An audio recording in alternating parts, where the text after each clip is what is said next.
എന്താണ് മേഘവിസ്ഫോടനം?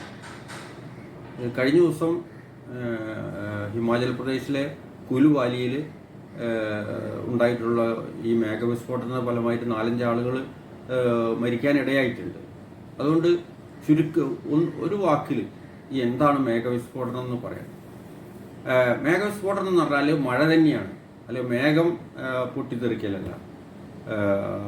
ഒരു 20 ചതുരശ്ര കിലോമീറ്ററിൻ്റെ ഉള്ളിൽ, 20-30 ചതുരശ്ര കിലോമീറ്ററിൻ്റെ ഉള്ളിൽ 100 മില്ലിമീറ്ററോ അതിൽ കൂടുതലോ മഴയുണ്ടാവുന്ന, മഴ ഒറ്റയടിക്ക് ഒരു മണിക്കൂറിനുള്ളിൽ 100 അതിൽ കൂടുതലോ മഴ ഒറ്റയടിക്ക് പെയ്ത് തീർക്കുന്ന പ്രതിഭാസമാണ് മേഘവിസ്ഫോടനം.